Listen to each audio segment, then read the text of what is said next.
Oh no! So this is my true rival, someone who canonically killed pigeons in the book.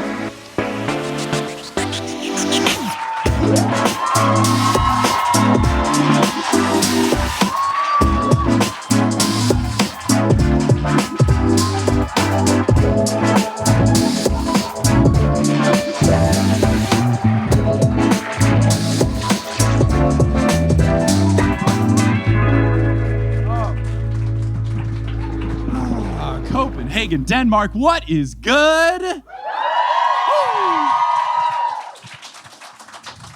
It is a delight to be here. Thank you all so much for coming out. It has been wonderful to be here. This is my first time ever in Denmark, first time ever in your city here in Copenhagen. It's been lovely. I've seen interesting architecture. I've eaten strange things. Did I get food poisoning yesterday from marinated herring? I don't know. Jury might be out. But I feel alive enough to do the show. Here we go. Oh, man. So, today's going to be very fun because we're doing a very special episode in that it is live, and it's a very special episode in that we are covering an interesting set of books, or we're kicking off the Demigod Files, which I was very excited to read. I've heard lots of good things about. I know that there's lots of people, even who are big Percy Jackson fans, that were like, what the heck are these things? I've heard from people reading it that, you know, they just reference things and people didn't know they existed. So I'm glad that we can all kind of share this experience together. One of those people who didn't know they were a thing and then got back afterwards is actually our guest for tonight. So please make some noise and welcome to the stage, Kelly Schubert.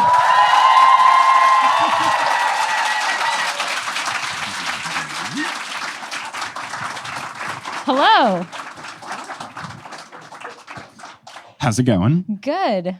Have you enjoyed your time in Copenhagen? I have. I was really excited about coming here.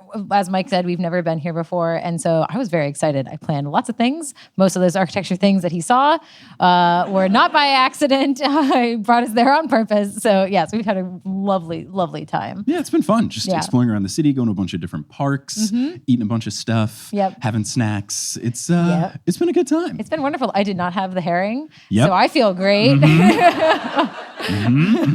Smart decision on your part. I took one bite and I said, I don't really like it. And he's like, I'll have it all. And I was like, excellent. So I was just trying to take in your culture. And instead I had cultures inside my stomach.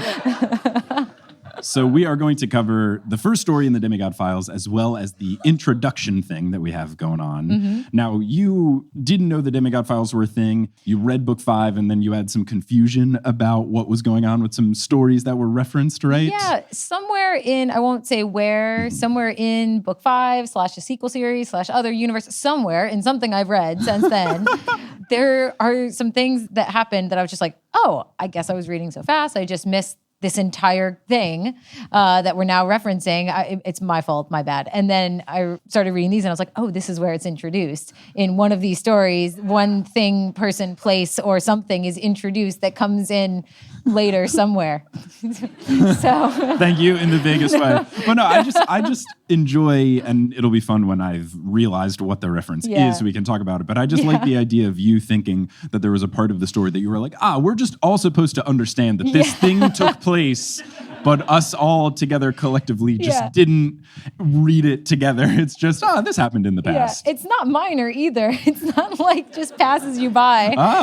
So I was really excited to figure out that I wasn't just, I don't know, having a really bad memory. Or I thought I had a horrible memory to forget this entire thing. Well, we'll get into the Demigod Files now. Maybe this first story that we're covering in tonight's show is the big thing. We'll have to see. Who's to say? Who is to say? Not me. I don't know what's going on. So we'll start with the introduction. And the introduction is very interesting because it's got your classic sort of Percy Jackson situation where the intro is just like, hey, don't read this book. Classic. Which I will never tire of. It's always good. It's always funny. I will always enjoy it. It opens with, quote, "Dear young demigod, if you're reading this book, I can only apologize." What a solid opening line. So strong. Wonderful. So strong. This apology is because the reader's life is about to get more dangerous. This narrator, and I'm calling it this narrator because we will learn at the end of this introduction that it is not Percy, and it's a wild plot twist that I did not see coming. This narrator says that they are going to have a harder life, and they guess that this reader probably knows that they're not immortal, and explains that this book is an inside look at the world of demigods. The narrator is the senior scribe at Camp Half-Blood, and this narrator hopes that the book can help keep the reader alive throughout their training. The book contains 3 of Percy's most dangerous adventures: encountering Ares' sons, the truth of the bronze dragon, and how Hades gained a new secret weapon, and how Percy was involved against his will. If I had to guess, that one sounds like the most important, but I have not read it yet, so I don't know. But just based on context clues, that one seems pretty significant, but we'll just have to see. Now, Chiron gave the scribe clearance additionally to share interviews with some of the more famous campers at Camp Half-Blood, including Percy, Annabeth, and Grover. I was excited to learn that it's more than just those 3, and if we have time tonight, we'll get into some of those. These interviews, though, are confidential, and the narrator threatens to send Clarice after the reader if they share details with non-demigods. Good thing everyone here in attendance and everyone listening is a demigod, so I don't get beat up by Clarice LaRue. Yeah, I guess at this point we're supposed to know who Clarice is as the reader, so I guess I'm imagining you've just shown up at Camp Half-Blood and they're like, oh, here's some really scary stories for you to read. And also Clarice is that person over there. That's how I imagine it goes. I am always intrigued and fascinated by folks who read these books, YA books, out of order, whether it was just like, oh, my grandma got me the 3rd Harry Potter book, or I started with the 2nd Hunger Games book. I didn't know, blah, blah, blah. I would love to meet someone who's like, yeah, the first one I read was the Demigod Files. There's got to be at least one person. So if you're listening, shoot me an email. I want to ask you lots of questions about what the heck you thought was going on. It's certainly the shortest and maybe the most accessible book. Right. If somebody did start with that one, I guess. Now, there are other fun added bonuses in the Demigod Files. There is artwork, there are portraits of characters, there's a replica of Annabeth's trunk, and there's a map of Camp Half-Blood. And then the narrator signs off as, and the way that it was displayed on my e-reader, it said signing off as, and then I had to touch the next page. And then the only thing written on the next page was Rick Riordan. So canonically, he's also a character in the story now. He has truly written himself in. I'm very interested to see, and I won't be able to look at this until well after the fact, but I always appreciate the fandom wikis for different fandoms and book series or TV shows or whatever. I would love if there's 2 separate pages on Percy Jackson wiki for Rick Riordan, senior scribe of Camp Half-Blood / character in the series, and then also Rick Riordan, dude who wrote everything. So that is the end of the introduction, and we get into the first story, which is Percy Jackson and the Stolen Chariot. Of course, I'm going to try to guess what happens here. And because this is a whole story and not just a chapter, the guess was tough, and my guess was wrong. But here was my guess, and I still feel good about it, and I would still read the story. Tyson unknowingly takes a chariot belonging to Ares' sons, and then he and Percy have to beat them in some sort of a contest to save themselves from punishment. That's not a horrible guess. No, I did have some help in that the introduction in combination with the title let us know that there was a chariot and that there were Ares' sons involved. I just figured that this would be a Tyson story. Turns out it's a Clarice story, and I'm very excited about that because I had been wanting for some sort of Percy and Clarice crossover event, and now we're getting it. And I'm very excited to see if this could kickstart their friendship in book 5, but I'll just have to see. Yeah, it's always exciting to get more insight to Clarice. I like her as a character, and her character growth, I think, is really an interesting one to see. 100%. So the story begins. Percy is the narrator. I was very thankful. I was wondering, is this whole thing going to be weird third person, Rick talking the whole time, but we're back to our normal situation of Percy narrating, which makes me feel nice and good and comfortable and safe. Percy is in science class when he hears noises outside that sound like someone is being attacked by possessed poultry. He says he's been in that situation before, and it took me a second. I was trying to think, when did Percy get attacked by evil chickens? Oh, the Stymphalian birds. And then I remembered. Had an interesting moment today. I was walking out on the, it's kind of near here. Don't know how to say the name of it. I was going to say, what's the traditional Danish name, Kelly? Don't know how to say the name. It was like a sandbar park with some... it's possible it's near here. And there's just a bunch of walking paths and people walking around. It was really, really cool. Walked around there for a bit and saw some children getting attacked by seagulls. And I thought about this. There have been some intense seagulls. I've been doing pigeon watches. I've made my way throughout Europe. And I feel like the pigeons here, as opposed to the other cities I've been, so far, Copenhagen, healthiest looking pigeons. Healthiest looking pigeons, yes. Most evil seagulls. The Yes. seagulls here, Yeah. they are loud, Yeah. they are vicious, they are big. Yeah. They were like screaming at the children and like hovering over their heads, and the children were just screaming back at them. It was hilarious. And fun fact, they sounded the same. Yeah, they did. So no one else in Percy's class notices. Percy acts like he needs to wash out a beaker so that he can look out the window. I love this move. I love doing this sort of thing. I've done this awkwardly at parties when I don't know anyone at the party. It's like, oh, I definitely need to refill my glass. You know, I love this sort of maneuver. I'm so hydrated when I go to parties where I know nobody. Oh, yeah. So hydrated. So hydrated. Especially me in college. I waited till I was 21 to drink, because in America we have to wait till 21 because... And...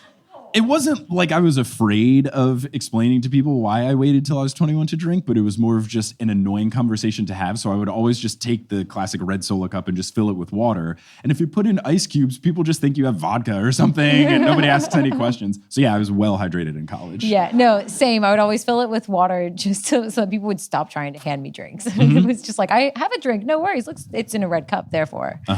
Acceptable. There was one time my senior year where I had literally taken a Tylenol earlier in the day because I had a headache, and then someone offered me a drink, and I was like, oh, I just had Tylenol, I can't drink. And they're like, oh, okay, no big deal. And I was like, oh, should have used this live for years. This was so easy. That took 2 sentences. So when he looks out of the window, Percy sees a girl in the alley with a sword drawn. She is tall. She is toned like a basketball player. I love that basketball is always the sport that gets referenced. It is never any other sport. It makes me so happy. She has brown hair, jeans, combat boots, and a denim jacket. I think this is a rad vibe. And I wrote in my notes, this girl has big Clarice energy. Which was pretty funny 2 sentences later. The birds are raven-sized. The feathers are lodged into this girl's clothes because the birds fire them at her like they're arrows, and she even has a cut on one of her eyes. And now we learn it is Clarice. Clarice. So I was very excited. I said, oh, lol, it is Clarice. Nice, a Clarice story. Let's go. All caps. Percy isn't sure why she's here, but he is sure that she's in trouble and she needs his help. Otherwise, she is a goner. So he asks his teacher, Mrs. White, if he can use the restroom because he feels like he might puke. And narrator Percy explains that the magic word is not actually please. It's a different word with a P. It is actually puke. Which I think makes sense. Yep. If I was a teacher, I would not want to have to deal with cleaning up some sort of vomit. So that's for sure. And I did think it was very funny when I was writing my notes in the notes app here and I wrote puke, it autocorrected puke to Luke. And I was like, yeah, that sounds about right. Checks out. Mrs. White tells Percy just to go. He runs down the hall, removes his lab clothes, and wields Riptide. He arrives in the alleyway just as Clarice smacks a bird with the flat of her sword like she's hitting a home run.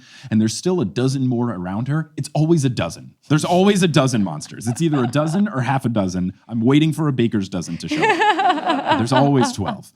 Percy calls her name. She's surprised to see him, and he explains, why should you be surprised? This is my school. She mutters, just my luck, and then keeps fighting. He joins in on the fight, and I think this is a really good job by Rick. He makes this story accessible to non-series readers. He explains how Riptide turns from a pen into a sword. He explains who Clarice is, and he's done this in the books, but it's done in a very non-cumbersome way, where if you are the one person who read the Demigod Files first, you could just think these are fun stories about your new friends that you've just met.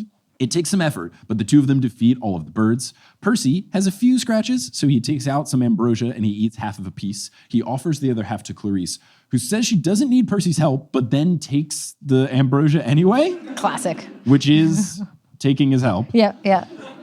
And then Percy explains to the reader that overeating ambrosia causes you to burn to ashes. Then he goes on to say, quote, I guess that's why you don't see many fat gods, which just feels unnecessary. Like, I get the joke and it's fine, but I just feel like you could word it differently. I know it's me being nitpicky, product of the times thing, but like, you can use a different turn of phrase here. Yeah, it could have been worded differently. Yeah. And I'm trying to have patience for these books, but like, this one was written in 2009. We should probably get out of fat joke territory by now. So I feel like you could have just said something like, oh, that's why all the gods have small waistlines, or something that doesn't flip it. You know, like, you can tell the same joke, but instead of making it anti-something, make it pro-something else. Yeah, that's true. But he also snuck in there the definition of ambrosia for us, real stealthy-like. Exactly. Good writing next to some writing that needs some improvement. So. Yes, but now that they are healed, Clarice starts to leave without explaining anything. Percy insists on knowing more by asking what's happening, why she is in a camp, and why the birds were attacking her. And she tries to push him out of the way, but he sidesteps her and says that this happening at his school makes it his business. She disagrees. He asks to please let me help you, and she takes a shaky breath. Percy believes that she wants to punch him, but he also notices a desperate look in her eyes as if she's in trouble, but she doesn't want to ask for help. She says that the problem is her brothers. They're playing a big prank on her. And Percy's not surprised because there are a whole bunch of campers in the Ares cabin, so she must have a great number of siblings, and they often mess with each other. He asks if it's Sherman and Mark. We've not met these people before, right? I don't think so. Okay. I think those are new characters that we just learned about. That's what I'm thinking. I don't know if they will come in later, but I was like, Sherman and Mark? Who? However, as I've already stated, I'm willing to just accept that I've forgotten information. Our old pals, Sherman and Mark. Classic Sherman and Mark. Probably know who that is. Always playing pranks on Clarice. She sounds worried when she says that it is not them, but her immortal brothers, Phobos and Deimos. I obviously have to ask Dr. Moya about this in an upcoming Dr. Moya mythology episode, which I guess I'll do before book 5, depending on tour timing and all that kind of stuff. But there's going to be a whole lot of stuff for me to ask. They sit on a park bench, and Clarice explains what's up. And I wrote in my notes, is Percy's teacher not terrified? Because he's been gone for a long time. Literally the next line, Percy says, quote, I wasn't too worried about getting back to school. Mrs. White would just assume the nurse had sent me home, and 6th period was shop class. Mr. Bill never took attendance. So this has worked out quite well for Percy Jackson. Yeah, I suppose so. Just assume that he went home, sure. Yeah, the nurse sent him home. Sure, yeah, that's not something that the school nurse would tell me. Maybe the mist will cover over this. Maybe that's the kind of thing the mist will cover over. But yeah. I buy it. I wonder if Percy has to send in a request. Like, maybe he does a quick IM Iris message to Chiron and say, hey, can you get me out of class real quick? I need a lie, please. So we learn the story via this question to Clarice from Percy. Quote, so let me get this straight. You took your dad's car for a joyride and now it's missing? Clarice explains that it's a chariot, it's not a car, and that it wasn't a joyride because he told her to take it out as a test. She's supposed to return it by sunset, but her brothers stole the chariot from her. They are the regular charioteers, and they hate it when anyone else gets to drive. Thus, they stole the chariot and attacked her with these birds that Ares uses to guard his temple. So the test isn't whether or not she can drive the chariot, it's whether or not she can fight off the brothers, right? Like, Ares knew this was going to happen. Maybe. I was confused by the test thing as well. Maybe it was just a test of drive the chariot. You haven't driven it before. Give it a test drive. Get comfortable with it. I feel like it's a little bit more like he knows that she's going to take it out driving. He knows that they're going to try and steal it. And it's a test of, can you get it back? Which is a little sneaky, malicious. Kind of a jerk move from Ares, canonical jerk. Yeah, you know, I get it. It makes sense. Not necessarily the nicest guy in the series. She begins to discuss what will happen to her if she doesn't return it, but Percy can see that she's worried, and he can guess that Ares is probably going to be pretty harsh, so he simply agrees to help her before she can launch into the whole description. When Clarice asks why Percy would do that, since she isn't his friend, Percy thinks about how even though she's been rude to him countless times, he doesn't like the idea of Ares bullying anyone. And speaking of bullying, before Percy can say anything, some teenager makes fun of Clarice for looking like she's been crying. And before we learn who this person was, I just wrote, this is the worst person in the franchise thus far. Just some random person walking by, seeing someone sad going, you're crying? Dweeb. That's what I thought was happening, but we learned that it's Phobos. So not that much better. Also still one of the worst characters in the franchise, yeah. Yeah, he sucks, but at least he has some sort of tie. It's not just some random dude that was walking by a park, saw someone sat on a bench and went, ha ha. So it's Phobos. He is dressed just like Ares would be, very much leather, combat boot, jeans, all that sort of stuff. Clarice asks where he put the chariot. Phobos says that she lost it, so he doesn't know, it's not his problem. Clarice charges at him and swings her sword, but he disappears before she can make connection with him. He appears on the bench next to Percy. He begins to laugh, but then he stops when Percy holds Riptide to his neck and says, "You'd better return that chariot before I get mad." I said, "Okay, Bruce Banner." Phobos then sneers, tries to look tough, and asks Clarice who her new boyfriend is that's fighting her battles for her. And she protests that Percy isn't her boyfriend, and Chris Rodriguez fist pumps in the distance. She says that Percy is not even her friend, and then says his name is Percy Jackson. Phobos immediately asks to check that she means the same Percy Jackson, who is the son of Poseidon and the enemy of Ares. And he says, quote, "the one who made Dad angry," which is a very generous read of the one who kicked Dad's butt. Yeah. The only one who's really stood up to him and battled him at any point in time. Right. Made him angry. Yeah, I mean, you're not wrong, but you're certainly telling the half-truth for sure. Yeah. Phobos thinks that this is great. He thinks that this is just such a funny predicament for her to be in. He thinks it's so hilarious that she's hanging out with him in terms of, it's so great that it's so terrible for her. She insists that she's not. Phobos' eyes then glow red, and Clarice begins to swipe at the air as if she's being pestered by invisible bugs. Percy asks what he's doing to her, and after she backs into the street while swatting, Percy demands that Phobos stop, and he digs his sword deeper into his neck, which that's a pretty convincing argument if you have a sword in the neck. But unfortunately, Phobos poofs away, which is, a pretty good maneuver if you are on the receiving end of a sword in the neck, the ability just to teleport. He then explains that he is just showing her what she fears. His eyes then begin to fade, and Clarice collapses and calls him a creep and says that she will get him. I wonder what Clarice's fear is. Was it the same birds? Was it something else? We don't really learn what she's afraid of, what she was swatting. Percy described it as if swatting bugs, but I guess I hadn't thought it could be like the birds that she was it could be like more of an immediate fear. Right. I'm fearful of this thing that literally just happened, rather than like her deepest, darkest fear of bugs. I don't know. Yeah. I also would love if it was something completely innocuous that we learn later. She's terrified of butterflies. Yes! Phobos approaches Percy and asks what he, in italics, fears, saying that he'll always find out. Percy demands he return the chariot and says that he's not afraid of him since he took down Ares before, but as the narrator Percy lets us know, he's a little bit scared. Phobos laughs and brings up the phrase, "nothing to fear but fear itself," because he is fear. And I said, oh, right, Phobos, phobia, that makes a whole lot of sense. Yep. He tells Percy that if he wants the chariot, he can go get it. It's across the water where the little animals live, a place he says that Percy belongs. He snaps and then disappears in a yellow vapor cloud. Narrator Percy says that Phobos is his least favorite adversary that he's ever met.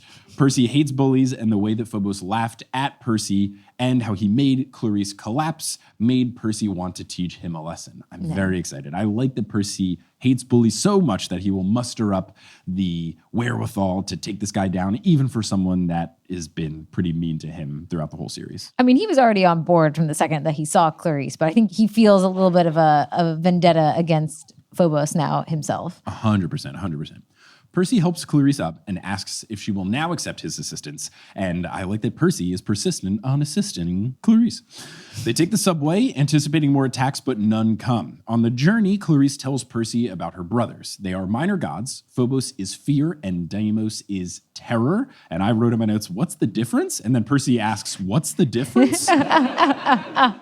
I wrote, I guess Deimos is worse. And basically what Clarice describes is that he is bigger and uglier, and he scares entire crowds, whereas Phobos is more specific and gets in your head, and it's more of a person-to-person thing. Yeah, that makes sense. Totally makes sense. Percy brings up phobia, and she confirms and says that he loves having fears named after him. And this is just a really fun thing for Rick to write in. It's just really solid writing by him. He is so good at making hateable characters hateable. And it's just these little quirks where, oh yeah, this is the etymology of the word, but let's turn this into this bragging rights thing that this guy we don't like likes to, get a big ego about. I think it's really funny. No, I agree. I think it's hilarious. I love when he pulls in any little bit of either etymology or like mythology or anything that he can pull in. So I think it's great. It's really nice. Percy asks why they don't want her driving the chariot, and she explains that it's normally a ritual for Aries kids when they turn 15.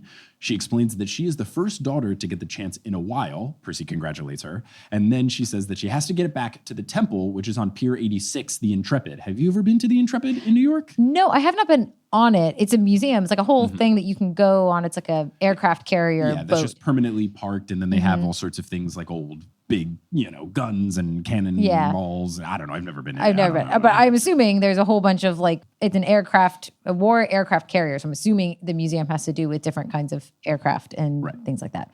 Chariot fits in well. I've definitely gone past it because it's right up on the west side of Manhattan and by the river path. So I've definitely gone past it, but I've never gone in it. It's certainly different from I don't know what the official name is, but the Copenhagen Guard that you guys have. Oh, yeah. That are all dressed up in their uniforms and then were really intense. And then they got ready to play their music and they were all like, oh, 10 hot, and then they go,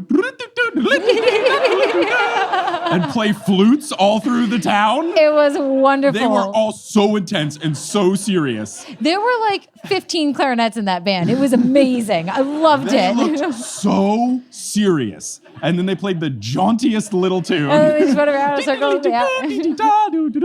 And we left before they were done, but they followed us down the street that we were going. Yeah, they kept going. They're making the rounds.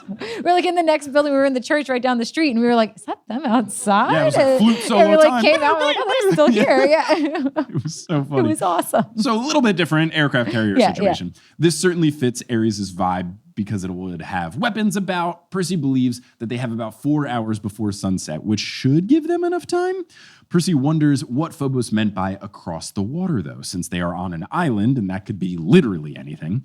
But then he recalls that Phobos mentioned animals. So my thought was, oh, animals, a zoo, that would make sense. And Percy's on the same line of thinking. He's thinking it's a zoo. He would guess the Brooklyn Zoo, but then he remembers that Phobos said where the little animals live. So he's thinking it might actually be a smaller zoo, and there's a smaller zoo in Staten Island. I've never been to any of the zoos in New York. I didn't even know they had one in Staten Island. I've only been to the Central Park Zoo. I've never been to Staten Island ever. Thank God. I don't know how to describe Staten Island in terms of I don't know Denmark. But if there's a part of town that you never want to go to ever for any reason whatsoever, that would be Staten Island. Someone just said Sweden.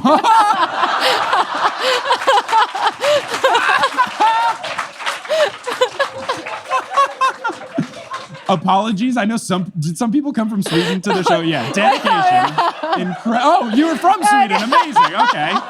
Love it.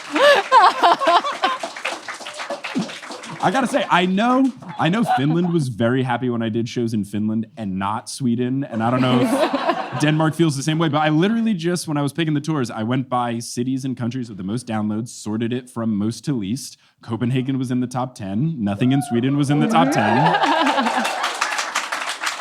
This show sold out in like 4 days. And I couldn't add an extra show or another theater anywhere. So I was not expecting. I was like, oh, a 90-seat place? That should be pretty good. Copenhagen's not the biggest town. 4 days. Like, yeah, you're out of tickets for both shows. Oh, wow. Okay, I'll have to come back. So, yeah. Sweden, sorry.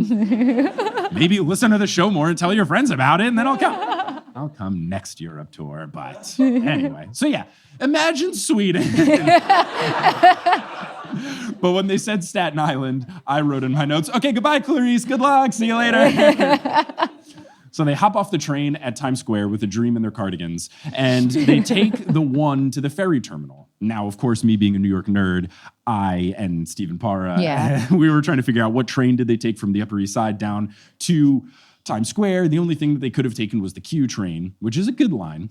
But Rick sounds absolutely nothing like a New Yorker. What's up? Oh, okay. Yeah, no, the Upper East Side. Yeah, they could take the Q. Okay, all right. I wasn't part of this conversation before because I was like, you guys are being ridiculous. And they just said it, and I was like, wait, did they take the Q? I don't know. See? It's just fun. Now, Rick sounds nothing like a New Yorker when he describes this, though. Hopping off is not something I really say. I usually just say take the subway, took the train, that kind of thing. But the real tell is when he calls the one the number one, which I don't know if M2 has a full name, but if someone was like, oh, we took the Metropolitan 2, it's like that equivalent. So it's just really weird. No one calls it the number one. Like, what would you call it? The letter A train? Like, if he was taking the ACE, super strange. They get on the Staten Island ferry at 3:30, and it is littered with tourists who are after the free sight of the Statue of Liberty. That is actually a very common thing that'll happen in New York. There is a ferry that goes from Manhattan to Staten Island for free because no one wants to go to Staten Island. So they have to make it free for you to go over there. But a thing that people will do is you just take the ferry over and then take the next ferry back because you pass by the Statue of Liberty and you can get some really good pictures. I've done that before. So that's the closest I've ever been to Staten Island, but I didn't leave the boat. So I've never stepped foot on Staten Island. Are you sure? I thought we had to get off the boat and get back in line and get back on. Yeah, but it's one of those things that goes out into the jetty. It's over the water. I think I'm in maritime war or whatever it is, like when you're in neutral waters. I was going to say, I'm pretty sure I was there and I'm pretty sure we got off. We didn't go anywhere. We got right back in line and about 10 seconds later we were on. But yeah, I guess we were on a pier. Right. So we were floating over international waters or something. Percy tells Clarice the statue's artist, the artist of the Statue of Liberty, Bartholdi, was a son of Athena and modeled the statue after her. And I wrote, okay, this has to be something that Annabeth told him. And narrator Percy says, that's what Annabeth told me anyway. Clarice rolls her eyes and calls this information useless because it doesn't help you fight. And Clarice, you gotta know more things than just fighting things. This is a thing that's happening in sports right now. In basketball, there's a lot of players that are having a lot of injuries because they just grow up only playing basketball their whole life. Like they play travel basketball and stuff, and that's all they play. So their knees are just getting shot because they're just doing the same sort of muscles over and over again. Whereas if you were well-rounded and you played a couple of different sports and stuff like that, so you would develop like different stabilizers and things. So it's actually something that makes sense physically. But Clarice, come on, you need to know some more intelligence besides fighting things. Yeah, learn some architecture, Clarice. Yeah. They got the big architecture museum here. I'm sure everybody is a big expert on architecture and or slides. Yeah, there was a slide in the architecture I like center. that it's like the Dansk Architecture Center and also a 4-story slide. You know, the famous 1-2 combo. So Percy considers protesting, but the ferry jerks like it hit something. Percy and Clarice rush to the front of the boat and they see water bubbling, and the head of a sea serpent then emerges. The monster itself that arises is as big as the ferry.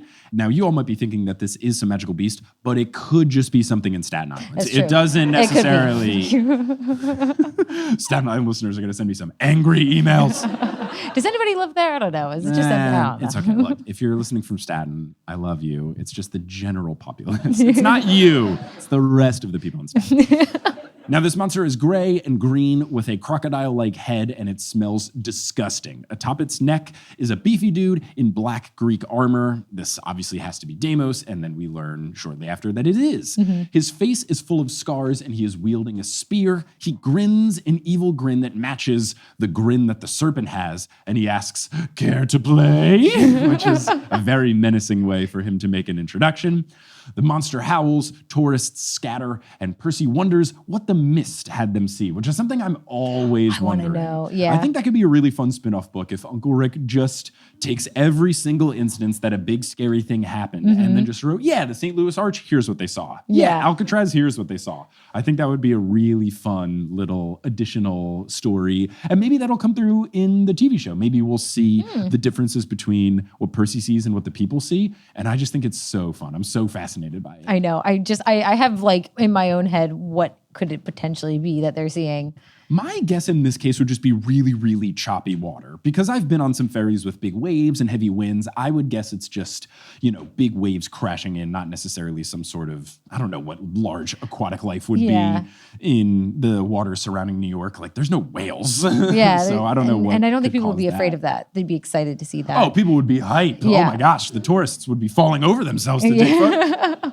Percy demands that Deimos leave them alone. Deimos says, "Or what?" in italics, son of the sea god. He says that Phobos told him Percy's a wimp, states that he loves terror and he lives on terror, and then he has the serpent bash into the ferry. Percy instructs Clarice to grab his neck because they're going for a ride. She doesn't question it. They jump off together, they splash into the water, and soon after, Percy commands a 30-foot tall water spout to propel them towards the serpent, which is very cool. Sounds like a ton of fun, too. Yeah. Sounds like some kind of water ride. That'd be great. Oh, for sure. If they eventually get into Percy Jackson theme park territory in any of the Disney parks, that could be a very fun if they added something in the water park. If they had a Percy Jackson ride, could be super sweet. Very fun. Percy asks Clarice if she can tackle Deimos. She says that she can as long as Percy gets her within 10 feet. So he makes it happen. She leaps off, grabs Deimos midair, and they both fall off the serpent into the water. The monster goes after Percy. He uses his power to raise the water even higher and then have it crash down on top of the serpent. Percy jumps over his head, uncaps Riptide, and slashes his neck. So cool. So cool. I love the descriptions of the battles and the fights in these books because they're like vivid enough, but not so long that you lose attention. It's great. I also feel like, and I'm sure they're doing a great job and they're very accomplished, whoever the screenwriting team is for the TV show probably has the easiest job imaginable. Because Rick truly writes these as if they are a screenplay, and it's just kind of like, all right, sweet, copy paste, done, nailed it. Yeah, like as a difference, the Helm's Deep battle in Lord of the Rings was the longest on-screen battle for a while. It was recently dethroned, but it was the Game of Thrones. Yeah, That's what it was. But it was the longest on-screen battle, and so when I got to that chapter when I was reading the book, I was like, oh, this must be a very vivid chapter for it to be stretched for so much screen time. It was like 2 pages or something, and then it was over, and I was like, oh, so they had to do a lot of work coming up with what happened in that battle. And they did. I mean, it's a very intriguing visual battle, but it was like 2 pages and then it was done. So it wasn't in the book that Legolas takes a shield and skateboards down the stairs? No. Rats. Shout out to Peter Jackson for adding that in. Right? That's the name? Peter Jackson? Yeah. Okay, cool. I was like, that's not Peter Johnson is what they call Percy. Yeah. Right? Or as we learned in a recent chapter, what was the Perry Johansson? That was it. Shout out to the Swedish folks in the crowd. The monster swims away back into the open ocean. Clarice surfaces near Percy in the water. He asks if she got Deimos, and she explains that he poofed away as they were wrestling. She believes that they will run into the brothers soon enough. The tourists are still in panic, but none of them appear to be hurt. The boat also appears to be undamaged, so that is good. Percy decides that it's best they leave, and he grabs Clarice's arm and channels the waves to bring them to Staten as sunset is approaching. Percy, as the narrator says, quote, "I'd never spent much time on Staten Island," and I wrote, smart. Nice. "And I found it was a lot bigger than I thought and not much fun to walk. The streets curved around confusingly and everything seemed to be uphill. And I've never been, but I'm very intrigued. There is one thing in Staten Island that is very cool that I want to visit. There's that grandma restaurant. There's a restaurant where they just have a cycling cast of people's grandmas be the chef. And then someone else's grandma will just cook like a classic meal for you. They just cook whatever they want to cook, and they cycle out which country they're from, and they just have apparently really good food. And like, I think that every weekend is a different kind of cuisine, but the normal like weekday menu is like an Italian grandma who opened the thing, and then they bring in somebody. And I do want to try that at some point. We'll have to go, and then we'll have to see if everything does feel like it's uphill. It's supposed to be close to the ferry stops, no, so nice, we won't have to go far. Very far. Yeah. Now, they get to a bus, but the bus driver doesn't let them on because Clarice is sopping wet. And I guess that makes sense. If I was a bus driver, I wouldn't want someone funking up the bus. Percy obviously is dry because of his water abilities. Clarice thinks that they're screwed, but Percy, despite having some doubts, tries to stay positive. And this is something that I do. Even when things seem bad, I'm always trying to look for silver linings and stuff. You know that. Yeah, you're a positive boy. I do my best. His doubts are that 2 demigods versus 2 minor gods doesn't seem like a fair fight. He's also worried that Phobos will have learned Percy's fear by the time they meet again, and that would make him more adversarial. After a good chunk of walking, they arrive at the zoo, and the ticket booth lady is a bit suspicious, but money talks, and Percy has enough cash for tickets, so they get in. They walk around, and Clarice spots the chariot between the petting zoo and the sea otter pond, which is a wonderful little location to be in. It is a golden chariot. It has red accents. It is adorned with designs of death, and there are 4 fire-breathing black horses tied to it. Percy figures that the mist is doing a number on it because the only disguise that it has is a handwritten sign that says official zoo vehicle. So good. So funny. Clarice wonders where her brothers are. Percy also doesn't see them, but he bets that this is some sort of trap. He tries to talk to the horses with his powers, but all he gets is some name calling that is too explicit for him to share as the narrator, which I think is a great bit. Clarice's plan is to try and get the reins, since the horses know her. She asks Percy to cover her. He says, right. And then immediately the narrator wonders, how am I supposed to cover her if all I have is a sword? Which is also a vibe. I would totally be like, yeah, I got it. And then think, what do I do? As she is creeping around, Percy sees a 3-year-old girl go, pony on fire. And her mom replies, don't be silly, Jessie. That's an official zoo vehicle. Literally laughed out loud. That is so funny. I will never tire of the bit of kids seeing stuff and their parents going, oh, come on, that's perfectly normal. So hilarious. And on this great joke, we will end the first act of the show, and we'll get ready for intermission. There will be more to come, whether you're listening to the podcast or you're here live. See you all soon.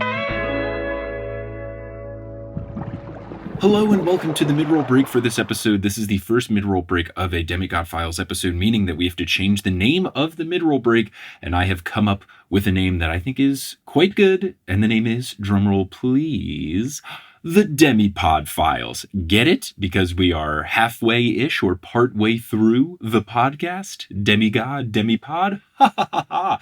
I'm hilarious. Thanks to everyone who sent in suggestions. Many people did send in lots of suggestions, but I thought of this one all by myself, and I thought that it was good, and I liked it. I'm sticking with it. Gotta give a shout out, though, to listener Anna, who messaged me on Instagram and suggested the Demigod Piles, in parentheses, of money. I thought that was a pretty solid one, but just to have Demipod up there was just so perfect, I had to snatch it. Now, let's get into those Demigod Files. First thing here on my desk, I like imagining that it's literal files that I'm reading to you during this mid-roll break. First thing that I have here on my desk is to talk about something that will be happening soon before we get into book 5. A little bit of structure, a little bit of Ultra God tier Patreon stuff, and how you can help shape the podcast. So scheduling wise, here's how things are going to look for the next couple of weeks. We're going to finish up this story here. Next week, we will do the second Demigod Files story. On the 15th, we will do the first part of the third story in the Demigod Files, and then we'll finish it up on May 22nd. It's a very long story and a very beefy story, so wanted to make sure we gave that its proper due rather than try to cram it in. Then we are off on May 29th because May is a 5-Monday month, so there will be no episode then. But on June 5th, we will be back, and that episode will be the first of at least 2 episodes about all the myths that came up in Book 4 and in the Demigod Files. I also might do something where I talk about the remaining extra bits of the Demigod Files, the interviews and the illustrations and stuff like that. I'm going to fit that into one of these upcoming episodes, whichever one seems to be the shortest. I'm not exactly sure just yet, but the plan starting in June is to do, I think, 2 episodes about all of the myths that were in Book 4 and the Demigod Files. Normally, this is a Dr. Moya episode. I've reached out to Dr. Moya. She has a very, very busy May ahead of her, so we're having a new expert come in. It's a familiar voice you've heard on the podcast. They gave lots of mythological information, so she is suited for the task, and it is read from Overly Sarcastic Productions. So we're going to record those in the coming weeks. I'll see how many episodes that turns into. I think it's going to be 2 just because there's so many things to cover. Now, here's where you can step in and help shape the podcast, because one of the perks of joining the Patreon at the highest tier, the Ultra God tier, in addition to me thanking you at the end of every single episode by name, because you are a producer level patron if you join at that tier, one of the other many perks that you get is you are a member of the Olympic Court, and the Olympic Court helps me shape things in the podcast at different times. When I get out of the main books, the Olympic Court will help me determine what order to cover things like the movies and the musical and stuff like that. But another thing that the Olympic Court has helped me with consistently, and will continue to do so as the show goes on, is determining which myths get priority in these episodes. So right now, if you were an Ultra God tier member, you could go to thenewsolympian.com/Patreon right now and see a post where I have it open for commenting and voting to get a sense of what myths you most want to hear about. Then I rank all of the mentions, and those get top billing. And then that way, if anything does get cut for time, we make sure that the things that the listeners want to hear get their description from our expert, this time read from OSP. So if that sounds enticing to you, head on over and join the Patreon at thenewsolympian.com/Patreon. There's so many other fun perks. I just put up a new bonus episode. There are new bonus audio clips being put up and director's commentary being put up, and there's video bonus episodes, and there's my notes, and there's a whole lot of fun stuff over there. Now, speaking of that Patreon, I want to thank the folks who have joined most recently. So shout out to our newest Demigod tier patrons, Emily Walker and Beth Shaw. Thank you all so much for your support. May Poseidon bless you that when you have a water bottle or a glass full of water that you never spill it, you always manage your water quite well. Also, I know that there have been some audio issues going on with the podcast recently. I'm working with my hosting website to try and fix those, and I think I may have figured out a solution. It might have to do with the file size, so I'm trying to go back and reduce the sizes of the uploaded episodes, and hopefully that can fix things. But if you're ever in a situation where you're listening to the episode and all of a sudden it cuts to either an earlier part or it skips ahead or the episode ends early, I'm really sorry. I don't know what's going on. I've emailed lots of people. They don't exactly know what's going on either. We're trying to sort it all out. Usually if you download the episode rather than stream it, it works. Or if you try listening on a different app, I really don't want to make things troublesome here. I'm really trying my best. We moved to a new hosting site so that I wouldn't have as many gambling ads and stuff coming through. And I think that problem has been solved, but it's opened up this new problem. But basically, if you ever get a weird issue with an episode, please send me an email to thenewsolympian@gmail.com. I'm trying to mark all of the episodes that have had any sort of issue with them, and then I can try to get that sorted out. And if you go and listen on the website, that is pretty consistently solid. I don't think anyone's ever complained about the website one's not working. So you can listen at thenewsolympian.com, and that should be error-free. I'm really trying to get this sorted out. I'm sorry, and please send me emails if you have weird, buggy issues. Now, before we wrap up here, you're going to hear words from a few sponsors who make it feasible for me to be a full-time podcaster. Some of those ads will be read by me. Others of them won't. The ones that are not read by me are inserted locally. So if you live in Utah, don't be surprised if you hear an ad about your new state flag, which is cool. And I didn't know you did that, and I like the look of it. But once those ads are complete, we'll get back to this episode of The Newest Olympian. Hope you all had a good intermission. I missed you all so dearly. Now let's talk more about the Demigod Files, story number 1, / maybe more things if we still have some time after, but who's to say? Let's go. We last left our heroes where someone said, "Don't worry, honey, that is definitely an official zoo vehicle." So Clarice approaches the chariot, and she is so close to grabbing the reins when suddenly her brothers appear in the chariot dressed in battle armor. Phobos' eyes are glowing already. He grins and yells, "The hunt is on!" So they always have very intense things to say when things begun. He charges the chariot towards Percy, and narrator Percy says, "Now I'd like to tell you I did something heroic, like stand up against a raging team of fire-breathing horses with only my sword. The truth is, I ran," which is smart. What else are you going to do? Correct response, yeah. 100%. He jumps over a trash can and a fence, but he soon realizes that he just cannot outrun this. Clarice yells, "Percy, look out!" And narrator Percy says, "Like I needed somebody to tell me that." I feel that for sure. I've definitely made comments like that before. When people, you're doing something very dangerous and people are like, "Be careful." Like, yeah, I get it. Percy leaps and lands on a rock island in the otter exhibit. He douses the horses in water, which extinguishes them and confuses them. The otters are displeased, so Percy rushes out of there so that he doesn't get attacked by otters in addition to the Deimos horses, and yeah. Phobos and the horses. Exactly. Phobos tries to calm down the horses, and Clarice jumps on Deimos' back as he is preparing to use his javelin.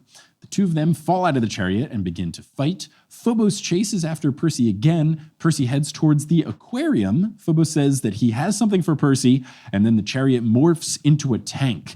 And I was wondering if this was supposed to be a fear thing. Like, is Percy afraid of tanks? But I guess not. He's just trying to make like a scarier sort of vehicle? I think he's trying to go on the offensive with the vehicle now. Mm-hmm. I think the vehicle can just turn into any vessel. I don't know. Sure, but it wasn't like a specific, like, we all know Percy hates tanks. So, yeah, I guess it was just like a scary type thing. He fires the gun of the tank at Percy. Percy dodges, but the projectile explodes a souvenir stand, which is very fun. While Phobos reloads, Percy dives into the aquarium. I thought he dove into the water, but I think he just dives through the doorway. Into the doorway, yeah. Because he is now running through it. And not only will the aquarium give him power, but Percy thinks that the tank may be too big to fit in through the doors. And I wrote, it's a tank. It can just break through the doors. And the narrator Percy says, Of course, if he blasted through it, that wouldn't help. So we're on the same page. Percy is running through the aquarium. All the sea creatures call out to him in admiration. And he said, quote, "It's great when you're a celebrity to squids." Percy gets to the back of the aquarium and then hears the sound of a different kind of engine. And I was guessing, I wonder if this is going to be Ares' motorcycle or something, like Ares is showing up. Kind of. It is Ares' motorcycle, but it's not that Ares has entered. It's just that Phobos is on Ares' Harley-Davidson motorcycle now. And it now dawns on Percy, and also on me, that Ares' motorcycle back from book 1 was just a disguise for his chariot. And I wonder if Rick knew this from the jump when he wrote it into book 1, or if this was just a very cool retcon that he thought of later. Either way, I think it's fantastic. And I'll have to ask him when he comes on the podcast. I know, of course. I got distracted by my own thoughts there for a second as soon as we said he was a celebrity to squid. Has Percy said that does he not eat fish anymore? Oh, he's an anti-pescatarian? Yeah, does he like not eat fish and like sushi and like horse? I mean, he can talk to them too. So like, does he just... all of a sudden I was trying to remember because he like burns his food as offering. So he actually tells us what he eats quite often. Right. I'm trying to remember if he's had any fish. I will have to keep an eye out. I know. In Keep the an rest eye of the out series. as you're like picking through. If he ever eats some fish, that would be highly suspect. Yeah. But I would assume he would probably avoid it. I think he avoids it at this point. I don't know. That's a good question. A life without sushi. That sounds sad. Very disappointing. Very disappointing. Life without marinated herring, though. Sounds pretty good. Phobos says, "Hello, loser," which I'm guessing is his version of punk, which I think is fun. "Hello, loser. Time to be scared." Percy readies his sword and prepares to fight him, but then Phobos' eyes grow brighter, and Percy makes the mistake of making eye contact with him. Percy instantly envisions himself at Camp Half-Blood, and it is in flames. Annabeth, Grover, and all the campers are pleading with him, so at this point I'm realizing, is his fear being the destruction version of the prophecy, where he's either going to save the world or destroy the world? And that's basically what it is. They're all screaming out, saying, "Save us, Percy, make the choice." So he's afraid of the choice itself. He's afraid of making the wrong decision. Completely makes sense for what we've seen over the course of the books. Yeah. Percy is absolutely frozen and unsure of what to do. Then he hears the voice of the sea creatures calling out to him, "Son of the sea god, wake!" And he feels the power of the sea around him as all the fish are trying to get his attention. And when he finally snaps out of it, Phobos' sword is just about to hit Percy in the head, but he blocks the blow with the riptide just in time, which is Amazing very nice. save by the fish. Thank you to the fish. Thank you so much. I wonder if they were specifically trying to save him or if it was just them asking for his autograph and stuff like that. Just, "Percy, can you take a picture with me?" Oh my gosh. He parries and slashes Phobos in the arm. Ichor begins to rush out, and Phobos slashes at Percy in retaliation. Percy blocks it easily. Narrator Percy notes that Phobos is not necessarily a tough opponent without his fear power. Just as a fighter himself, he's not that strong. Percy is able to cut him across the face, which makes Phobos angry. And then Percy says, "The fear god looked afraid." Percy kicks him against a water fountain, and Phobos' sword goes flying into a bathroom. Percy grabs him by the armor and brings him in closer. And this is just a really nice, intense vibe. Percy's really going all out with the fight. I really like it. He tells Phobos to disappear and to leave Clarice alone. Percy warns that if he ever sees him again, he'll give him a bigger scar in a more painful place. Phobos gulps, promises to face him again, and then vanishes. Percy thanks the fish and looks at the motorcycle. And as the narrator says, "I'd never ridden an all-powerful Harley-Davidson war chariot before, but how hard could it be?" And I was thinking about this too, like the whole riding the chariot was like this big honor and test for Clarice, and now Percy's just riding it. Just hopping on. He's just like, this is here. Yeah, no, I'll do it. I have this ability too. Yeah, I'm a son of Ares now. Why not? Percy rides off to help Clarice. He finds her easily because the zoo is in absolute chaos with loads of fences being knocked down, and there are some animals that have escaped. And unfortunately, narrator Percy says, a fat-looking leopard was lounging on a park bench with a bunch of pigeon feathers around him. Oh no. Oh no. So this is my true rival, someone who canonically killed pigeons in the book. My least favorite person in the whole series is this leopard. It's heartbroken, crushed to hear this. Of all the animals it could have gone after too. I know, why not seagulls? Come on. Percy parks the motorcycle and heads closer to the two of them. Clarice is on her knees and Deimos is in the form of Ares, saying, "You failed me again. I told you what would happen." He tries to hit her, but Clarice dodges and pleads for forgiveness. Percy tries to snap her out of it. Deimos's form flickers a bit once Percy is talking to Clarice. But he has the sense that Clarice needs to do this on her own. So Percy instead switches to motivation mode, telling her to stand up to Ares because he's all talk. And she says that she can't. Percy says she can because she's a warrior. Deimos, disguised as Ares, tells her to grovel for mercy, and Clarice quietly says, no. Deimos goes, what? In all caps. And Clarice raises her sword and says that she's tired of being scared of him. Deimos attacks, Clarice blocks it, and she realizes that he is not Ares because he's not nearly as good of a fighter. He attacks again, Clarice disarms him and stabs him in the shoulder, and he begins to glow. Percy calls for Clarice to look away, and they both do look away from him as he disappears into his true form that you aren't supposed to look at. Similar to Phobos, he doesn't really have much fighting skill beyond just the ability to make people afraid or terrorized. Right. Yeah. It's all the ability, the actual one-on-one combat skills are not there. It's more of their magic, and then the fighting is secondary. Right. Our duo is now alone at the petting zoo, except for some of the goats that are tugging at their clothes, looking for snacks, which I think is very fun.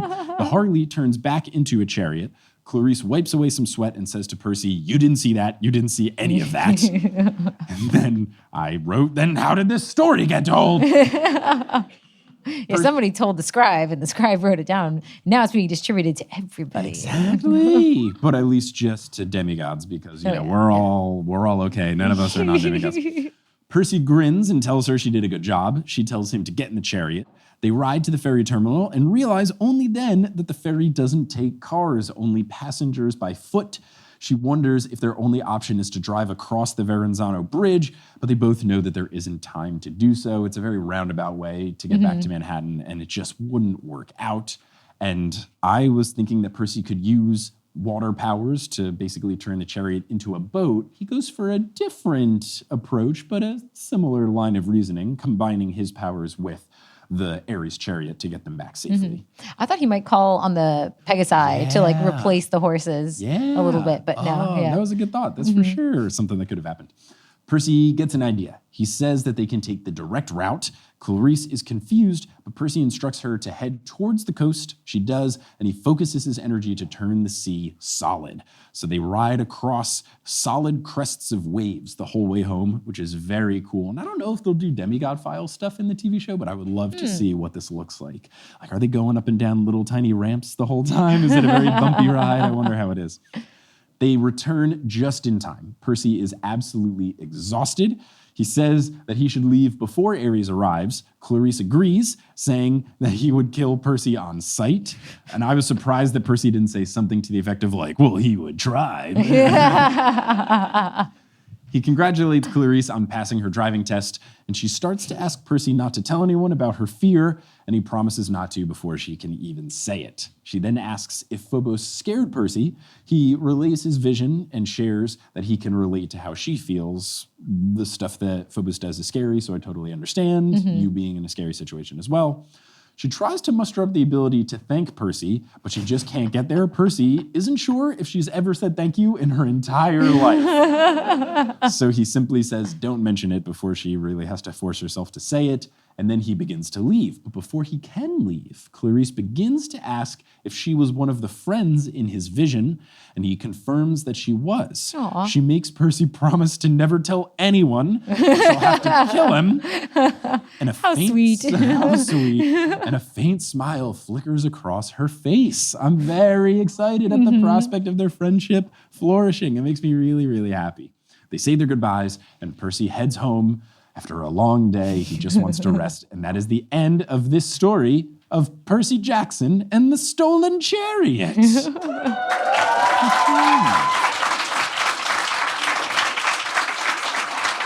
I hope it's a Friday for him, because I would just want to rest after that. I would just want to go to sleep at that point. Yeah, if he has to go to school the next day. Oh, gosh. Then he'd have to deal with Mrs. White and people asking him where he was. Yeah. Gross. So we do have some time, so let's do some of the extras in the Demigod Files. We'll get into some of the interviews. The interviews are really fun. In the book, I think they come between the second and the third story, but they have interviews with a bunch of different campers, and they're just fun, silly questions.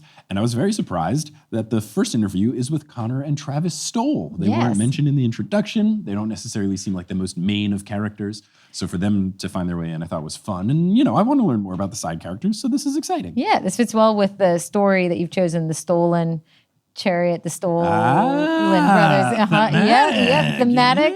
Well put together. Just like I planned it. So this is the interview with Connor and Travis Stoll. The first question is, and I'm assuming these questions are from Camp Half-Blood scribe Rick Riordan, canonically a character in the books. What's the best practical joke you've ever played on another camper? They both agree that the golden mango is the best prank. Apparently they took a mango, spray painted it gold, and wrote "for the hottest" on it, and then left it in the Aphrodite cabin while they were in archery class. They fought over it when they returned, and describing this, Travis Stoll says, "Gucci shoes were flying out the windows. It was like a rabid herd of wild Bratz." B-R-A-T-Z. Did Bratz the toys make its way over here? Okay, yeah. So everyone's aware of Bratz the toys. I thought that was a very fun reference to make. So apparently the Aphrodite kids then learned the truth and hunted down the Stolls. Quote, "I didn't know they made permanent makeup. I looked like a clown for a month," says Travis. Connor reveals that they put a curse on him so that no matter what he wore, his clothes were 2 sizes too small and he felt like a geek. And I enjoyed adding the "felt like a geek" part because it wasn't just that the clothes were tight-fitting, but specifically they were tight-fitting and he didn't feel confident about it. I think that's a nice thing for them to add. Travis says to Connor, "Well, you are a geek."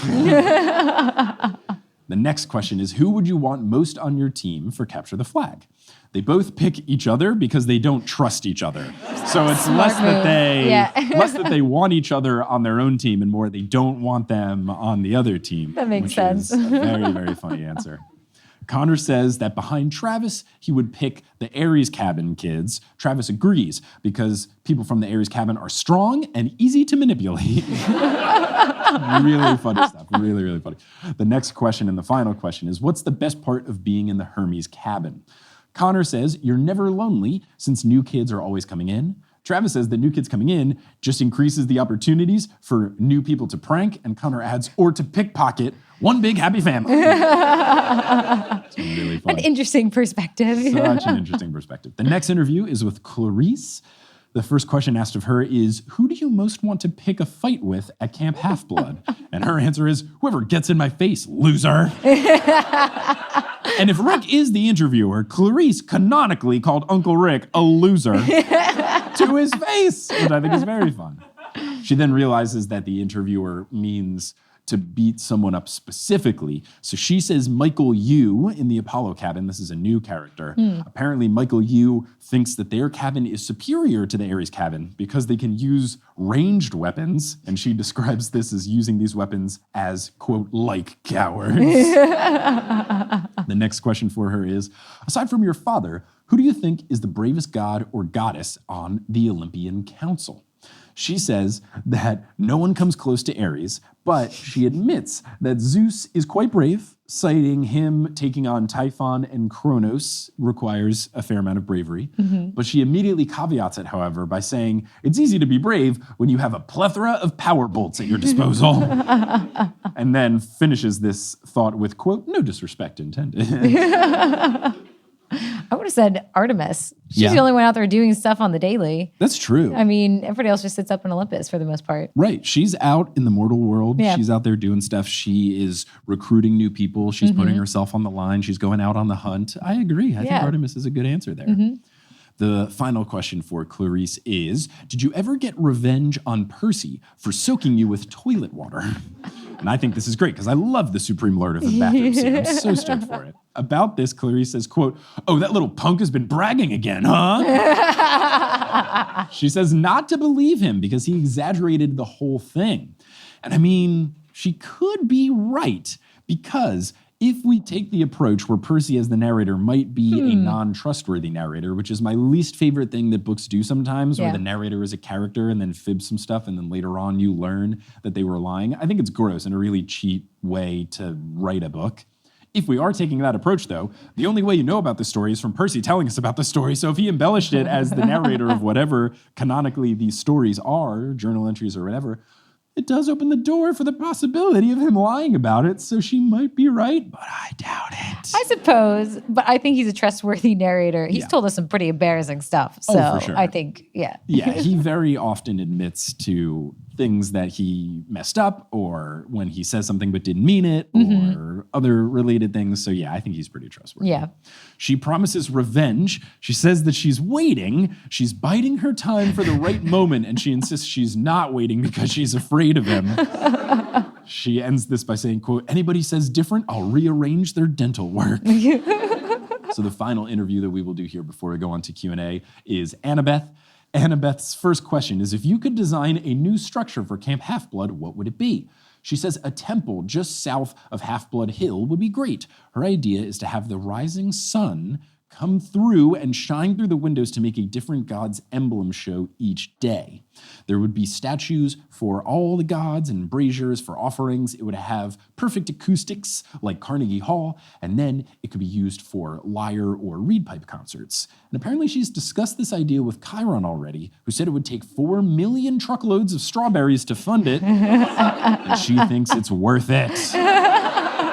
Now, architecture-wise, I know you've dealt with some high-budget projects, so you can sympathize there. Yeah, I've never paid a client in strawberries before, but We'll have to find out what the conversion going rate of a truckload of strawberries is.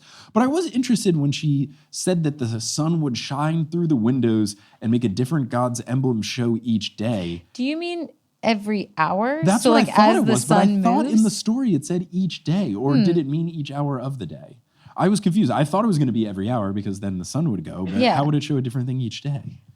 Magic. Magic. Oh, I mean, yeah. Or they could have a thing where, like, at the end of the day, they like move it, but it feels like she was describing something whereas the sun moves. Yeah. It could be the thing, but it wouldn't happen every day where the sun like slowly moves as the day goes, kind of like that phenomenon in Manhattan where there's times where the sun is directly in between some streets, and it's a really cool effect where the sunset is right in between just these really long alleyways, like streetways that go through Manhattan. But yeah, I don't know. I should reread to make sure, but I was also confused by it changing each day. I now want to go back and see if she said hours or days and then find out. Well, we'll say it and maybe we'll have an update for the episode or something else. The next question in the interview is, aside from your mom, who do you think is the wisest god or goddess on the Olympian Council? And initially, she says that the others aren't really known for their wisdom. Similarly to Clarice, she says, and I mean that with the greatest possible respect. I like that for both Clarice and for Annabeth, the question was basically, who's the best besides your parent? And they were both like, nobody. She says Zeus is wise in his own way for keeping the family together. Hermes is clever, but we know from her dig against Daedalus in the end of book 4 that clever and wise are different things. And she says that Artemis never compromises her beliefs, which I think is true and a nice thing to say. Annabeth appreciates that Artemis doesn't bicker with the other gods, and by spending the most time on Earth out of all the Olympians, Artemis has the best sense of what's going on in the world around them. So similar to what you were saying in terms of bravery, Annabeth is kind of taking that reasoning and applying it towards wisdom, which I think is really nice. Annabeth then realizes that Artemis doesn't understand guys, however, but she adds, nobody's perfect. Next question, of all your Camp Half-Blood friends, who would you most like to have with you in a battle? And she says, oh, Percy, no contest. Yes. She says he's annoying at times, but very dependable. He's brave, he's a good fighter, and as long as he's being told what to do by Annabeth, he's a sure shot to win a fight. The final question in the interview is also Percy related. You've been known to call Percy Seaweed Brain from time to time. What's his most annoying quality? I very much enjoy Uncle Rick putting Percy on blast. And Annabeth says, the way he talks to me and the way he cuts his hair, the way he drives his car when he stares. 10 Things I Hate About You didn't make its way over here. I did have to Google that because I have not seen that film. Wait, what? I don't know. Interesting. I was too young and I was a boy and I was like, this is a movie for girls. It's a great movie. I'm sure it's fantastic and I'll watch it at some point eventually. It's in my movies list of like at some point it will just happen to be on somewhere and I'll watch it. It's a top contender for like a potential airplane movie. Okay. When you're just scrolling through, you're like, I still haven't seen that one. But Okay. I at least know enough about the references. Yes. Or I at least know enough to know that she does list 10 things. Though there is debate to how many things she lists. Yes. Some people think it's 14. Some people think it's 11 because sometimes there's like multiple clauses. I went into a semi-deep rabbit hole. How many things does Julia Childs' character say that she hates about Heath Ledger's character? Anyway, what Annabeth actually answers to this question is, quote, well, I don't call him that because he's so bright, do I? Though then she immediately caveats saying that he's brilliant, but he acts foolishly sometimes. She wonders if he does it on purpose to annoy her. And then she launches into his positive traits, such as his courage, his sense of humor, and his good looks. Whoa. Oh, Whoa. very impressive. But then she demands that the interviewer not tell Percy that. Which is very interesting. I don't know if Percy has read the Demigod Files as well. I know, right? It feels like it would just be a book in the big house, and I wonder if sometime Percy is ever bored and he has to kill time. He's just sitting in a chair in the big house waiting for his turn to talk to the Oracle or something. He's like, oh, the Demigod Files. That Rick Riordan guy. He interviewed me. So I wonder what he wrote. And then he opens the Annabeth interview. He's like, she thinks I'm pretty. She then gets back on track, saying that Percy has a lot of positive traits, but he's obtuse. And I think that is the perfect word choice. He's smart, but at times he can just be a little bit thick. And she says that he doesn't see how people feel even when they're giving hints, which I don't think is fully fair, because I think that he does usually have a good sense of when people don't want him to ask about something. But specifically for not picking up on Annabeth having feelings for him, I think that might be what she's referring to. And I think that's more valid. I think that is what he is the most boneheaded about. Right. And that certainly came to play towards the end of book 4 as well. Right. Yeah. So I think that is maybe more what she's getting at, especially because the final quote she says about it is, what? No, I'm not talking about anyone or anything in particular. I'm just making a general statement. Why does everyone always think? Forget it. And I like canonically that everyone knows that they're a thing, which is really fun. And that is the end of the interview. And that's the end of what we're covering here in the show before we get into Q&A. Whee!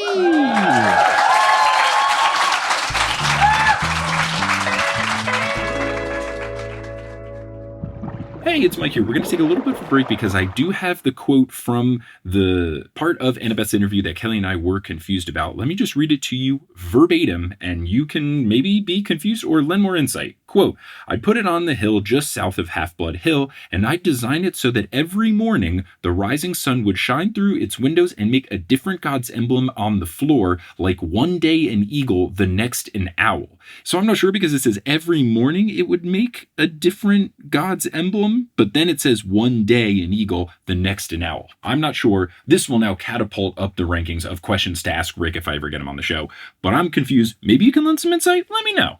Another quick correction. I said Julia Childs was the actor in 10 Things I Hate About You. I know it's Julia Stiles. Julia Child was the famous chef, and that's very different. So my apologies there, though I would love to see a remake of 10 Things I Hate About You with Julia Child in it. Another correction, since recording this episode, I have now looked up the proper pronunciation of the Danish word for ghost, and it is spøgelse. But it's spelled S-P-O, the line through it, G-E-L-S-E, but it is said spøgelse. And with that all complete, we're going to take a very brief break for an ad or two, and then once those ads are complete, we will close out this episode with the very fun Copenhagen Q&A. So, this first question is from Emma. Emma says, for both you and Kelly, is there anything that has happened so far in the Percy Jackson series that has really steamed your nuggets? Or is there anything that would steam your nuggets if the movie/Disney Plus series changed? Hope you have a great time in Copenhagen, from Emma. I don't think there's anything in the books that has really upset me. Anything for you? Not that I can think of, really. No, I think everything's been pretty solid. As far as things that they would change, anything. If they change anything. I feel like they're probably not going to. Obviously, Uncle Rick is involved in the TV show this time. Yeah. He wasn't involved in the movie, so I just think anything that they change is going to make me upset. I think the biggest thing that just makes me upset is when things get changed for either no good reason or if I think they go against like the purpose of a scene. And this happened in some of the Harry Potter movies. Like they changed the whole ending battle. And I think that that's really saddening because in the ending battle in movie 8, they kind of only show Harry and Voldemort fighting. And I think what was really cool about the battle is that like everybody contributes. Neville does the cool thing with the sword. And there's so many other nifty, neat things that happen that I think it kind of watered it down to be like, it's only these two people fighting and nobody else matters. Yeah. So I think if they changed something where it just went against like the purpose of the scene or how it contributed to someone's character development, I think that's what would upset me. Yeah, that's a good point. I already have learned that in my head, I had the layout of the camp wrong by the map Based that's on in the this map? book. Yeah. I thought that the cabins were circled around the lake, and I was like, oh, if they change the layout, I'm going to be so upset. And I saw the map, and I was like, oh, man. Never mind. I've been wrong this whole time. This next question is from Nadia, and is it Jeppe? Yeah. Is that how I pronounce it? I want to make sure I get it right. Yepe. Okay, yeah. Please, I want to make sure I don't butcher it. They say, hey, Mike and Kelly. Also, hi, Steven. Loving the narwhal shirt. Are the socks themed as well? The socks are more just for like color purposes, but these were gifted to me by Johnny Frolickstein, one of my best buds, who before we flew to Europe, we were at his wedding, and he gave all the groomsmen different socks that had different designs that were themed for that person. And mine has a bunch of different types of airplanes on it because Kelly and I have been traveling a lot. And we're about to do a bunch of travel. So they are themed for the tour. They are not necessarily themed for the narwhal sweater, but I think they work nicely to contrast the yellow pants and the blue shoes so that they look nice. I definitely put a lot of thought into because that was the most disappointing thing about the tour is that just because we're going to so many places and I can only fit so many things in a suitcase, I usually like to try to wear clothes as similar as I can to the place. Like if I'm going to a city, I'll look up the city flag and try to match it. Or in this case, the country, I would like try to wear something in the colors of the country flag. So I didn't get to do that. I just wore like...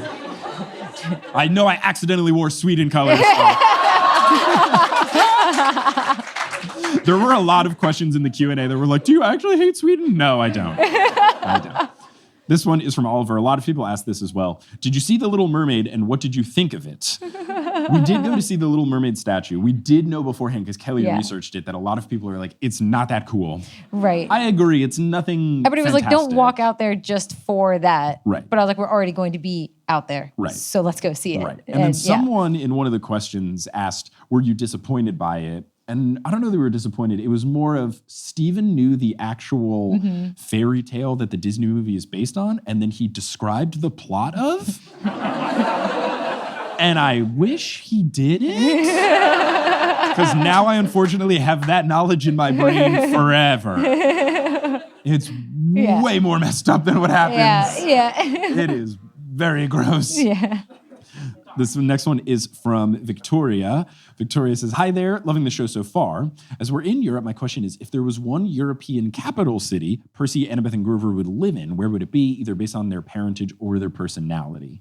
I don't know which cities are capitals, so I'm just going to pick the most populated, or at least some of the cities that I know in places, and if they're not capitals, I'm sorry. I didn't take European geography in school, but... As far as Annabeth, she could honestly... Oh, Rome? Yeah, because the architecture. I also could see her being in Amsterdam because of the architecture, because the Amsterdam architecture was really cool, all the different houses and stuff. And that could be an interesting place for her and Percy to live together. Right? Because canals, the water, all of architecture, that. Yeah. Grover? Where would Grover be? He's just like a fun dude. He's very chill, easygoing.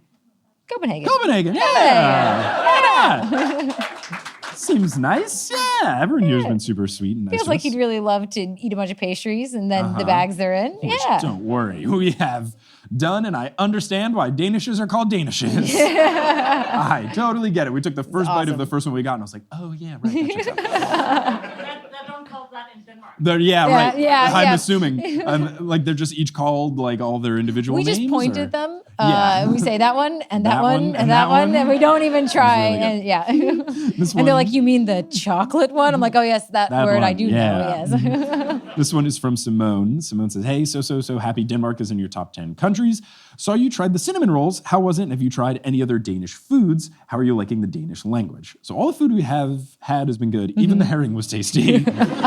even if it gave me some issues. But everything we've had is good. We've had a bunch of those like classic open-faced sandwiches, which are really good. We had a fair amount of the pastries. I'm trying to pull up. What was the name of the place? It was like Langkatz something? That sounds right. Yeah. My favorite, and I'm going to butcher this, was the Direktorsnegel, the chocolate one. And then Kelly enjoyed the Hindbeersnegel. Okay. Yeah. Those were our favorites for sure. But no, the food has been pretty solid all around. It's been really good. Yeah. As far as the Danish language, I think it's fun, you know. Yeah. I like all the O's that have lines through them. We did have a fun time. We went to the Modern Art Museum, which I think is so funny that it's just called the Louisiana Modern Art Museum, because there's a state in America called Louisiana that is like it's very southern and not necessarily a place you would associate with modern art. So it's just so funny to like take the train and then it's like Louisiana Modern Art Museum. But it was I texted my aunt who lives in Louisiana. I was like, oh, I'm at the Louisiana Modern Art Museum. She's like, what? And I'm like, in Denmark. But one thing that we had a fun time with, we went into the gift shop and they had a bunch of really cute design things. And it's hard because we can't get anything big or fragile because we're traveling around so much. But there was something that was really cute and we think will be pretty sturdy. It's just kind of like a cone and it has two big like googly eyes on it. And it was called a spøgelse. It's just like a little ghost. And yeah. We all said the same thing. But that was fun. We saw it and I was like, we Googled, we were like, what is it? We put it into Google Translate and it was like, ghost. That's what it was. It's very cute. Now we have adorable, it. It will live atop Kelly's desk, which will be very fun. So yes, I think the language has been very fun. Okay, so this next one is from Louise. Louise says, hi, Mike and Kelly. Love the show. Thanks for coming to Denmark. Questions, Percy Jackson related. What character do you feel has evolved most over the books that you've read so far? I would say probably so far, just because we haven't fully seen it yet, would be Grover, just because he started as really scared, and then he's more proficient in battles, and then he was very mature with dealing with the whole Pan situation. I think Clarice might be my answer after book 5, but at least at this point in time, where I've only read 4 1/3 of the books, I would say Grover. What about you? I probably would have said Clarice. I forgot that Grover has changed so much, but I would say Clarice is like an obvious answer because she's gone from like enemy number 1 to like somebody who's reliable and still a little enemy number 1-ish sometimes. But I don't know, Percy's evolved a lot too. He started out not knowing he was a demigod. Now he's one of the like best fighters, leaders, and all around nice guy. He went from not knowing he has water powers to just jumping into the water, being like, I'll just make a big old water spigot. Yeah, this will work. The Denmark-related question is, what has been the most different here compared to the other places that you've toured? I would say, I think some of the building and the architecture has looked very unique because we walked around to a ton of places. Yeah. We went to, here I can pull up the list. And the parks have been really cool too. You said you screenshotted it, right? Yeah. Okay, and here's a fun time where I butcher the name of everything. Yeah. Kelly designed a whole walk around tour. We went to, oh my God. Why did I do this to myself? We went to Stroget. Okay. We went to the Round Tower, which was Rundatarn. Yeah. I like that, very aptly named, Round Tower. It was very round. It was a tower. We went to the Botanical Gardens. We went to the Rosenborg Castle and the King's Garden. We went to Nyboder with all the different colored houses. Nyboder, okay. Went to the castle, like the fortress and the park. We went to Amalienborg, okay. Went to Frederick's Church, the Playhouse, Nyhaven. With the old, okay, the old school barracks, right? That's No, that's the one along the water. Oh, okay, so I flipped that. It's funny because you don't know any of these names as we were at the places. I just know. And then, we went to the Church of Our Savior and Tower, like the big spiral staircase thing. Yeah. Which was... We went yesterday when it was really windy, and I opened the door at the point where you go outside. I went, nope. And Steven and I kept going, and we started to do the spiral thing, and we were like, yeah, this is fine. And then we got to the very top, and we were like, let's go down. Because it's not a very high handrail, and you just keep going, and then it just stops. There's no gate or anything. It's just so narrow, and you're like, I guess we stop walking now? But we did enjoy the little instructional video led by the Puffin, Yeah. who taught us all about the tower. And the I went steeple back and down all again, that. watched that video again. Then I like mustered the courage to go back again. And on my way up, I ran into you guys, and I was like, yeah, we can keep going down. That was very fun. We went to the Dansk Architecture Center, which was cool. We then went to the library, the bibliothèque, which was very cool. I think that was my favorite with architecture. Like we went all the way to the top and then like took the stairs down, and it was very, very cool. Garden of the Royal Library, we went to Christiansborg Slot. Yeah. Okay. And then we went to the Louisiana Museum of Modern Art and Sculpture Garden, which was really fun. Yeah. I think went all around. the architecture in the parks have been really fun. It's like been one of the first things because so far every stop we've done on tour has been to a place that either I've already been to or Kelly's already been to, and we didn't have a lot of time to like visit around. But for this show, we like explicitly tried to add in some more time while we're here in Copenhagen to explore around. We got to do that, which is really fun because we haven't really had the opportunity at some of the other places kind of like fly in, do the shows, fly out. So here we had time to chill and walk around, and it's been really fun. It's really unique in the sense that there are a lot of relatively large parks just in the middle of different areas, and you can kind of meander through them in your own path, which is really fun. And that's kind of like something that I've really enjoyed about being here. Yeah. Yeah. It's been really cool. I also like you have a bunch of really cool basketball courts around. Oh, yeah. There's like a park with a cool basketball court. Like one had like a bunch of like cages and stuff around it. One had a bunch of graffiti. And I also think it's funny that they're all like way shorter than 10 feet tall. Like I could dunk on all of these and I can't dunk normally. So maybe I should move to Copenhagen and feel really good about myself all the time when I'm just yamming on folks from Denmark. This next question is from Sophia. Has Percy Jackson made you more interested in classical Greek mythology? Would you want to visit Greece after finishing the books? It definitely has. Playing Hades, a video game, certainly got me more interested. Reading the books has me even more interested. So I definitely like it. I would just like read. I know there's some other really good books that are semi-Greek inspired, like Song of Apollo. You know, just I forget who wrote it, but that's supposed to be just like a really good book. I'm certainly more interested. And yeah, I would love to visit Greece. Yeah. Though I was more inspired to visit Greece by Mamma Mia 2, Here We Go Again. Yes, yeah. Because they just like looked like they were having the time of their lives. And I wanted to get in on the fun with Pierce Brosnan and everybody else. Yeah, rather than, the battles and the people dying, the people singing. I want to go there. Yeah, I want to go and everything's white and on the coast. Sure, yeah, all the fun houses. So this one is from, is it Me? M-I-E? Mia. They ask, how do you measure if a recurring bit is working / entertaining for the audience from a newbie podcaster? Percy in a bit. I would say live shows really help because if you laugh, cool. And if you don't laugh, I should bury it. Usually, though, for the show, I just have to like do it, hope it's funny. And then if people comment either on social media or in the Discord or on Patreon or anything like that, then I'll know it's worth it. But usually it's more of just like, did I laugh? Did my guest laugh? Yeah, this is worth it. And if you do something enough, it just becomes a bit, and then it's funny because it's a bit. It can be a difficult line to toe because you don't want to do something just for the sake of doing something and then it's annoying. But if you're having fun doing it and the guests are having fun and the listenership is having fun, then I think it's worthwhile to keep it as a bit. Yeah, the pigeons thing. And also, I think that's the thing with the books is more of just like, if it just comes up naturally, then you can make it a bit. Like, pigeons kind of started up, but then they kept showing up in the books. And like basketball shows up a lot in the book. So if things just kind of keep showing up, then it gives you an excuse to talk about it. Something that's happened very recently, but you'll hear it as the episodes come out. It's just as I did the shows in California and starting in Europe. There's a lot of parallels between the Percy Jackson series and Kingdom Hearts, the video game. Like an alarming amount of similarities. So much so that at first I was like, oh, haha, I've talked about Kingdom Hearts a couple of times. And now I'm like, are they the same story? Like it is alarming how many crossover moments there are between the two. This one, the question is, was it on purpose that your pants matched the wall or was it a happy accident? I'm wearing yellow pants. The wall behind us is yellow for folks listening at home. Complete accident.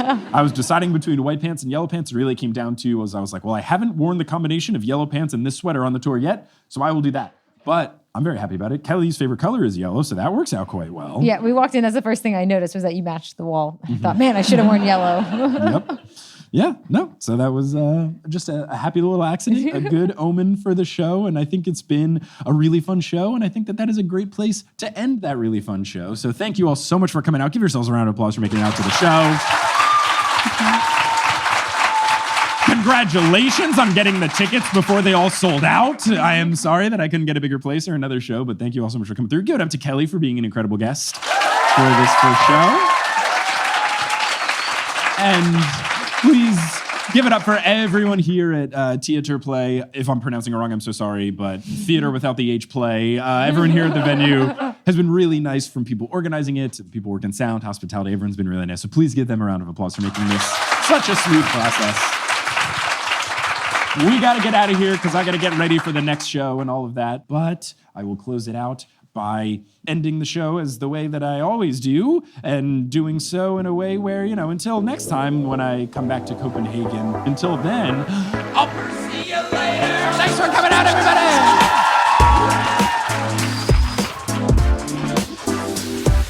Thank you so much for listening to this episode of The Newest Olympian. This podcast is created, hosted, and produced by me, Mike Schubert. I also run the social media and the website. Our editor is Sherry Guo. The music is by Bettina Campomanes and Brandon Krugel, and the art is by Jessica E. Boyd. If you love the show, you're all caught up on the show, and you just can't get enough, you should check out our Patreon, where you can get access to loads of bonus content, bonus episodes, bloopers, director's commentary, monthly Q&A live streams. All sorts of good stuff lives at thenewsolympian.com/Patreon. And if you want to rep the show, you can get some merch at thenewsolympian.com/merch. If you want to be part of a larger community, you can join the Patreon, get access to our Discord, but you can also check us out on social media. We're at Newest Olympian on Twitter, Instagram, and Facebook. We have a subreddit, reddit.com/r/thenewest-olympian. We even have a TikTok account that Sherry runs. It's at Newest Olympian. Lots of good stuff on social media. This show wouldn't be possible without our patrons, and I want to give a shout out to our Ultra God tier patrons: Lotta Bartova, Kelsey Gillespie, The Damn Steam Nuggets, Vicky Garcia, Ellie Hoskovchova, Veronica Bartova, Haley Hastings, Robin Garcia, Frida Vikstrom, Megan Moon, Olivia Y, Craig McRoberts, Taylor Payne, Giselle Salvador, Peter Johnson the Twin, Sabrina Balsiger, Boney Pony, Heather McMillan, Casey Williams, Polly Burge, Nikki Harris, Tatiana Schmidt, Sandra Rose, Bridget Lowry, Josh Sayer, Josh Wilkie, Abby Ryan, Wise Girl, Ashton Gabrielson, Marco Redhouse, Falcon, Joey James, Christopher William Boucher, Caden Max, Sam Reeby, Carly Allen, Riley Kiedis, Mary Kelly, Audra, McKenzie, Mrs. O'Leary, Aaron Wood, Rodith Kalna, Milo Kim, Fred Cabras, Harlan Christ, CC Reeds 23, Sandkoff, Julia Kendall, Emil Oscar Thomason, Liz Cardigan, Michelle Spurgeon, Zachary Hamilton, Sarah Neal, Ricky, Francesca Pacheco, John Drillsma, Demigod Nurse, Rayla Matthews, Riley Dragon, Luna Kadoon, Sky Mallory, Elizabeth Obermiller, Aiden Parziani, Biggest Tyson Fan, and Hunter Landstrom.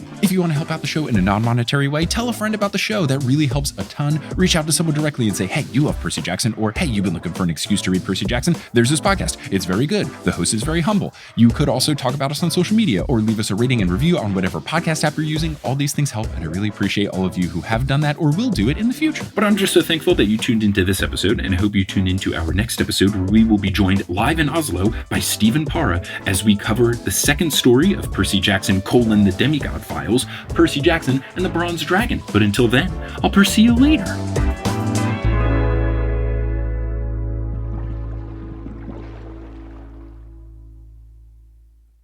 Hey, it's going, it's me, ASMR Mike. So for this ASMR Mike segment, I have audio of waves crashing on Jeju Island, an island in the southern part of South Korea. I hope you enjoyed the sounds.